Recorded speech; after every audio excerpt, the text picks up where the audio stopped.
ती आली, तिने पाहिलं आणि ती जिंकली. या उक्तीला 100% न्याय देणारी ग्लॅमरस अभिनेत्री म्हणजे वर्षा उसगावकर.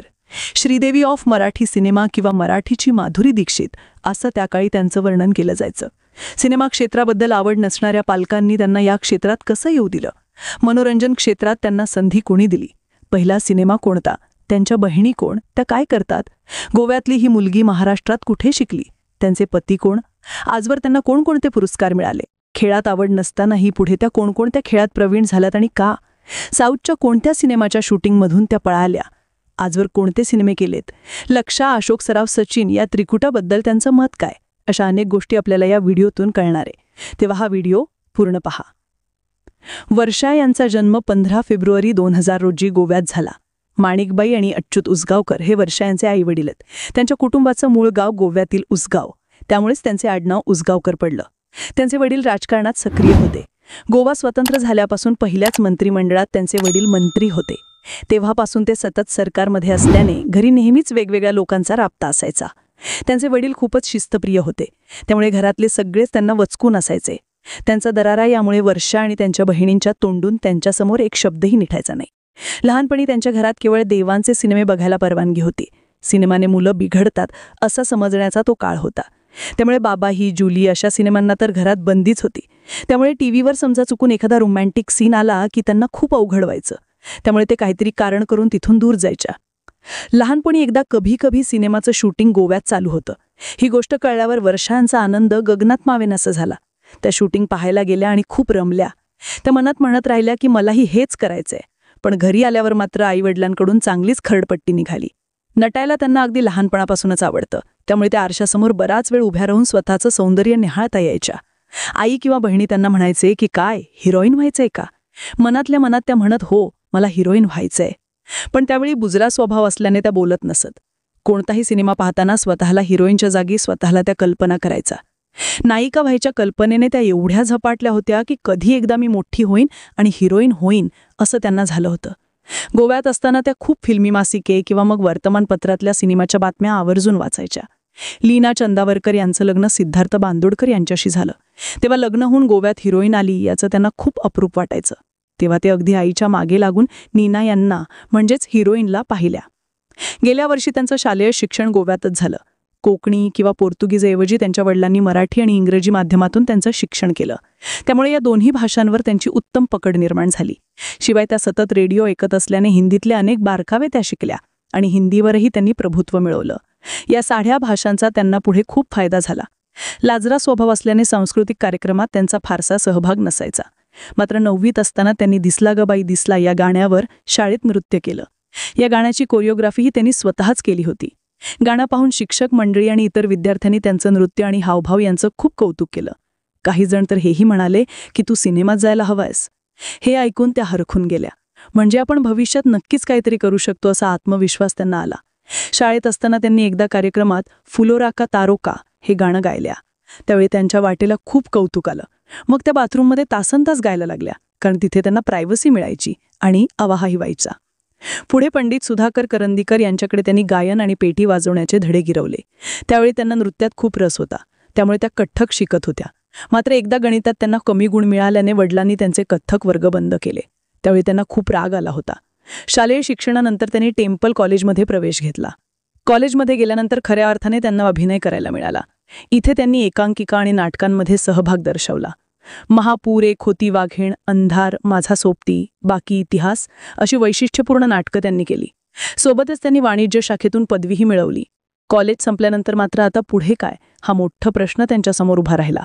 तेव्हा त्यांनी धीर एकवटून आपलं स्वप्न काय आहे ते घरी सांगितलं. घरून विरोध होईल हे त्यांनी गृहीत धरलं होतं, मात्र झालं उलटंच. जर अभिनेत्री व्हायचं असेल तर त्यात व्यवस्थित प्रशिक्षण घेतलं पाहिजे असं त्यांच्या वडिलांनी सांगितलं. हा त्यांच्यासाठी एक आनंदाचा धक्काच होता. स्वतः त्यांचे वडील पुण्यातील film and television institute of India म्हणजेच FTII इथेच चौकशी करण्यासाठी आले. पण त्यावेळी तिथे अभिनयाचा कोर्स बंद करण्यात आला होता. त्या दरम्यान त्यांना गोवा कला अकादमीची शिष्यवृत्ती मिळाली. मग वर्षा यांनी संभाजीनगर म्हणजेच त्यावेळेचे औरंगाबाद इथल्या डॉक्टर बाबासाहेब आंबेडकर मराठवाडा विद्यापीठातून नाट्यशास्त्र अभ्यासक्रम पूर्ण केला. नाटकाचा अभिनयाचा प्रशिक्षण तर घेतलं होतं, मात्र इंडस्ट्रीत जायचं कसं हा त्यांच्यासाठी मोठा प्रश्न होता, कारण तिथे कुटुंब किंवा ओळखीचं कुणी नव्हतं. गोवा कला अकादमी स्थापनेत दामू केंकरे यांचं महत्त्वाचं योगदान होतं. त्यातल्या त्यात त्यांच्याशी परिचय होता म्हणून त्यांना संपर्क केला. दामोदर यांनी वर्षा यांना मुंबईला बोलावून घेतलं आणि कार्टी प्रेमात पडली यान त्यांच्या आगामी नाटकात महत्त्वाची भूमिका दिली. रत्नाकर मतकरी लिखित या नाटकाने त्यांना चांगली दिशा दाखवली. नाटक गाजलं आणि पुढे मग त्यांना ब्रह्मचारी हे आचार्य अत्रे लिखित नाटक मिळालं. या नाटकात त्या शर्ट घालून रंगमंचावर प्रवेश करायच्या. त्यांच्या या एंट्रीज लगेच प्रेक्षकांच्या शिट्ट्या यायच्या. यातील त्यांची प्रशांत दामले यांच्यासोबतची जोडी प्रेक्षकांनी अगदी डोक्यावर घेतली. ब्रह्मचारी या नाटकाने त्यांना खूप प्रसिद्धी मिळाली. त्यावेळी सचिन पिळगावकर गंमत जम्मत सिनेमाच्या तयारीत होते. त्यासाठी त्यांना एक सुंदर आणि चुणचुणीत एनर्जेटिक मुलगी हवी होती. ब्रह्मचारीमधील वर्षा यांचं काम पाहून सचिन यांनी त्यांना प्रमुख भूमिकेत घेतलं. त्यांचा हा पहिलाच सिनेमा हिट झाला आहे. त्या एका रात्रीतून स्टार झाल्या. सर्वांच्या तोंडी त्यांचं नाव होतं. आपण गंमत जम्मत सिनेमा पाहिला असेल तर तो कसा वाटला आणि त्यातील वर्षांची भूमिका आपल्याला कशी वाटली हे कमेंट करून नक्की सांगा. गंमत जम्मत नंतर त्यांच्याकडे सिनेमांची रांगच लागली. खट्याळ सासू, नाठाळ सून, मज्जाच मज्जा, सगळीकडे बोंबाबोंब, हमाल दे धमाल, आत्मविश्वास, भूताचा भाऊ पसंत आहे, मुलगी, नवरा बायको शेजारी, शेजारी, आमच्यासारखे आम्हीच, चंदू मंगू, अफलातून, धांगडधिंगा अशा अनेक सुपरहिट सिनेमांमध्ये मग त्यांनी काम केलं. गंमत जम्मत सिनेमा पाहून त्यांना अर्जुन हा कन्नड सिनेमा ऑफर झाला होता. मात्र सिनेमात स्विमिंग सूट घालायचे असल्याने त्यांनी शूटिंगच्या सेटवरून गुपचूप पळ काढला. नंतर हा सिनेमा खूप मोठा हिट ठरला. त्यांनी हा सिनेमा सोडला नसता तर कदाचित दक्षिणेतही त्यांचं मोठं नाव झालं असतं. तेवढी क्षमता नक्कीच त्यांच्यात होती. मधल्या काळात त्यांनी महाभारत या गाजलेल्या मालिकेत अभिमन्यूच्या पत्नीची म्हणजेच उत्तरेची भूमिका साकारली. या भूमिकेमुळे त्यांच्यासाठी हिंदीतही दार खुलं झालं. हिंदीत मग त्यांनी दूध का कर्ज, शिकारी, साथी हप्ताबंद, हनीमून, तिरंगा, परवाने, इंसानियत की देवता, बेटा, होता वैसा, महात्मा, हत्या अशा अनेक सिनेमांमध्ये महत्त्वाच्या भूमिका साकारल्या. वर्षा या छोट्या पडद्यावरही अधूनमधून सातत दिसत राहिल्यात. यातील त्यांची सर्वात गाजलेली मालिका म्हणजेच झाशीची राणी. यात त्यांनी राणी लक्ष्मीबाई यांची प्रमुख भूमिका साकारली होती. त्यांनी अभिनय केलेल्या इतर हिंदी मालिका म्हणजेच अलविदा डार्लिंग, तन्हा, आनहोनी. मराठीतही त्यांनी मानिनी, आकाश, झेप, एकमेकांसाठी, मन, उधाण वाऱ्याचे, तुझ्या विना, गुलमोहर अशा अनेक मालिकांमध्ये काम केलं आहे. सध्या त्यांची सुख म्हणजे नक्की काय असतं ही मालिका चालू आहे.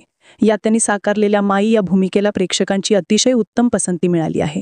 लक्ष्मीकांत बेर्डे, अशोक सराफ, सचिन पिळगावकर या त्रिकुटासोबत वर्षा यांचे सर्वाधिक सिनेमे आहेत. अशोक सराफ त्यांच्याशी सेटवर कोकणी भाषेत बोलायचे, त्यामुळे त्यांना नेहमीच आपलंसं वाटायचं. लक्ष शूट नसतानाही सतत काही ना काही प्रयोग किंवा शाब्दिक कोट्या करत राहायचा, त्यामुळे त्यांना हसू यायचं. सचिन हे खवय्ये असल्याने त्यांची खाऊ घालण्याची प्रवृत्ती त्यांना विशेष भावते. त्या व्यतिरिक्त प्रशांत दामले, अजिंक्य देव यांच्यासोबतही त्यांनी सिनेमे केलेत. हिंदीत ऋषी कपूर, जॉकी श्रॉफ, अक्षय कुमार, मिथुन यांच्यासोबत त्यांनी नायिकेच्या भूमिका केल्यात. जावाई नंबर 1 या सिनेमातून पहिल्यांदाच त्यांनी कोकणी सिनेमातही अभिनय केला. यात त्यांची नकारात्मक भूमिका असूनही गोवेकरांनी सिनेमाला चांगला प्रतिसाद दिला. किशोरी शहाणे यांच्यासह पियानो फॉर सेल तर लालन सारंग यांच्यासोबत प्रीती प्रीत, तुझवरी अशी काही नाटकंही त्यांनी केली. ब्रह्मचारी नंतर जवळपास 36 वर्षांनी प्रशांत दामले आणि वर्षा यांनी पुन्हा एकदा नाटकात काम केलं. हे नाटक म्हणजे सारखं काहीतरी होत आहे. या नाटकाचे अजूनही प्रयोग होत आहेत आणि प्रेक्षकांनाही त्यांना एकत्र रंगमंचावर पाहणं पुन्हा तितकंच भावत आहे. आपल्याच अभिनयाचं वेड त्यांच्या आईच्या वडिलांकडून आलं असावं असं वर्षा म्हणतात, कारण त्यांना सिनेमाचं प्रचंड वेड होतं. लहानपणी वर्षांते सिनेमा पाहायला थिएटरमध्ये घेऊन जायचे. त्यांच्यासोबत वर्षांनी वेगवेगळे सिनेमे पाहिले. अभिनयाव्यतिरिक्त वर्षा यांनी मॉडेल म्हणूनही काम केलंय. ज्या काळी मराठी अभिनेत्री केवळ साड्या, पंजाबी ड्रेस वगैरे अशाच अवतारात दिसायच्या, त्यावेळी वर्षांनी एका मासिकासाठी टॉपलेस फोटोशूट केलं होतं. त्यावेळी हा फार मोठा चर्चेचा विषय ठरला होता. मराठी सिनेमात वर्षा यांच्या रूपाने पहिली ग्लॅमरस अभिनेत्री मिळाली. त्यामुळे मराठी सिनेमाच्या हिरोईनचा लूक बदलण्यात वर्षांचा मोठा वाटा मानला जातो. शाळेत असताना त्यांना खेळाचं अजिबात आकर्षण नव्हतं. मात्र पुढे त्यांनी झाशीची राणी या मालिकेत राणी लक्ष्मीबाई यांची भूमिका केली. या भूमिकेसाठी त्या घोडेस्वारी शिकल्या, तलवारबाजही त्यांनी प्रशिक्षण घेतलं. या दोन्ही खेळांमध्ये त्यांना रस निर्माण झाला आणि त्यांनी 100 रायडर्स क्लबची मेंबरशिप घेतली. सकाळी 5 वाजता जाऊन त्या तासभर सराव करायच्या. नेमबाजीतही प्रशिक्षण घेऊन त्यातल्या काही स्पर्धांमध्ये त्यांनी बक्षिसे मिळवली आहेत. गायन त्यांना अगदी मनापासून आवडतं. धांगडधिंगा सिनेमात त्यांनी सुदेश भोसले यांच्यासोबत पार्श्वगायन केलंय. तुझे मला येता फिक्सेशन हा त्यांचा कोकणी भाषेतील अल्बम प्रसिद्ध झाला आहे. वर्षा उसगावकर नाईट या त्यांच्या गाण्याच्या कार्यक्रमाचे 1000पेक्षा अधिक शोज त्यांनी केले. सह्याद्री वाहिनीवरील म्युझिक मस्ती गप्पा आहे गाणी म्हणजेच तू या लोकप्रिय कार्यक्रमाच्या सूत्रसंचालक म्हणूनही त्यांनी अनेक वर्ष काम केलं. यातही त्या अनेक वेळा गात असायच्या. आजही त्या कुठेही पाहुणे म्हणून गेल्या की त्यांना गाण्याची फरमाईश येते म्हणजे येतेच. त्याही आपल्या चाहत्यांना नाराज न करता आवर्जून गातात. आपल्या करिअरमध्ये त्यांच्या वाट्याला अनेक नृत्यप्रधान गाणी आली, त्यामुळे आपल्यात असलेल्या गुणांची त्यांना उधळण करता आली. उत्तम नृत्यांगना असूनही सुरुवातीला सिनेमात आल्यावर त्यांना नृत्याची भीती वाटायची. आपलं चुकणार तर नाही ना असं त्यांना सतत वाटायचं. त्यामुळे त्या अगदी कसून सराव करायच्या. आजही इतक्या वर्षानंतरही याबाबत त्या आजही जागरूक आहेत. तालीमशिवाय त्या नृत्य करत नाहीत.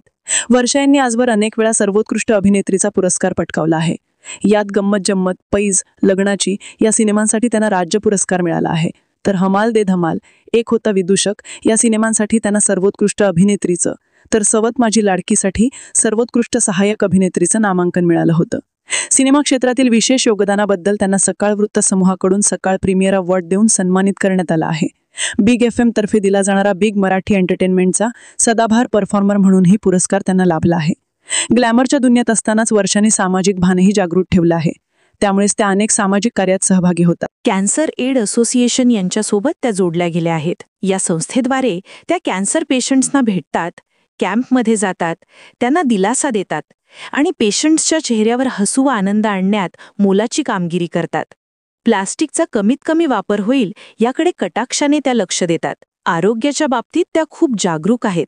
त्यामुळे व्यायाम, घरगुती जेवण याबद्दल त्या आग्रही असतात. प्रसिद्ध संगीतकार रविशंकर शर्मा यांचे पुत्र अजय शर्मा यांच्यासोबत त्यांचा 2 मध्ये विवाह झाला आहे. अरेंज मॅरेज पद्धतीने झालेलं हे लग्न त्यांनी अगदी मोजक्या लोकांच्या साक्षीने केलं होतं. वर्षा या अजूनही अविवाहित आहेत की काय असेच लोक बऱ्याचदा समजतात. असंच एकदा एक स्त्री त्यांना आता तरी लग्न करून घ्या म्हणून मागे लागली. तेव्हा वर्षा हसत त्यांना म्हणाल्या की आता काही दुसरं लग्न करू. तेव्हा त्या बाईंना कळलं की वर्षांचं लग्न झालंय. वर्षा यांना 2 लहान बहिणी आहेत, तो उषा आणि मनीषा. डॉक्टर उषा कुराडे या वैद्यकीय क्षेत्रात कार्यरत आहेत, तर मनीषा तारकर या अनेक व्यवसाय सांभाळतात. अशा या सुंदर ताकदीच्या नटीला आणखी वेगवेगळ्या भूमिकांमध्ये प्रेक्षकांना पाहायचं आहे. वर्षा यांनी केलेले कोणते सिनेमे तुम्ही पाहिले आहेत हे आम्हाला कमेंट करून सांगा. त्यांची कोणती भूमिका आपल्याला विशेष भावली हेही कमेंट करून सांगा.